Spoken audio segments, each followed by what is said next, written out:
Campeonato da Liga Pomerodense de Desportos 2012. Um oferecimento Farmácias Farmalã.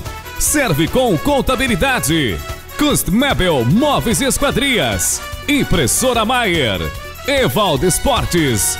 Funpel. Colina Society. Cruz de Malta Esporte Clube. Auto 21 Veículos. Liga Pomerodense de Desportos. Inclusive, nosso estilo de jogo pode ser que sim, que atrapalhe, mas também pode ser que não, né?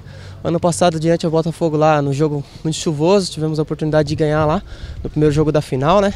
E eu acho que chuva atrapalha, mas atrapalhar para os dois lados, né? Então vamos acreditar aí na nossa equipe, no potencial, na garra, na vontade. E vamos buscar o resultado aqui fora de casa para nós poder jogar mais tranquilo em casa, né? Que é o objetivo aí para nós poder estar classificando para a final. Para nós goleiros é bem complicado, porque o gramado está molhado, a bola fica lisa. E tem que ter atenção, eles têm o pessoal da frente ali, o Thiaguinho, ele bate bem na bola, o pessoal do meio, então tem que cuidar, evitar, tirar o chute e tentar sempre rebater para fora para não ter complicação. A expectativa nossa é de um bom jogo, né? Claro, a gente vai respeitar muito a equipe do Floresta, né? Eles têm um ótimo elenco, estão crescendo no campeonato, vem de boas vitórias. Mas só que o nosso time vai imprimir aquele ritmo de sempre, de boa marcação, de contra-ataque, né? E isso o nosso time está fazendo bem feito. Eu acho que chegaram as 4 equipes que mereciam, as 4 que mais pontuaram no primeiro turno, e agora é mais um mata-mata. A gente sabe que essa equipe que a gente está enfrentando tem vários jogadores de qualidade, mas a gente tem plena condição de, principalmente nesse primeiro jogo, abrir uma vantagem para ir para lá, com essa vantagem que é muito importante para a gente.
Fizemos um bom jogo, né? A gente já veio numa crescente, eu junto com a equipe, o Floresta começou mal e na hora que precisava, na hora de decidir, tenho certeza que a equipe vai estar presente, né? Mas ano passado já perdi um título lá, sabemos que jogar lá é difícil, então não tem nada ganho, né? Vamos para lá concentrado e com o intuito de não levar gols. Nós não sofrer gols, nós chegamos onde a gente quer na final, né? Então vamos ver o que vai acontecer semana que vem. Esperamos que algumas coisas não aconteçam, né? Como vem acontecendo aí, mas tudo bem. A gente não vai estar aqui para ficar reclamando toda hora, né? Vamos buscar esse resultado e mais uma vez vamos estar disputando a final novamente. Vamos ser bi esse ano.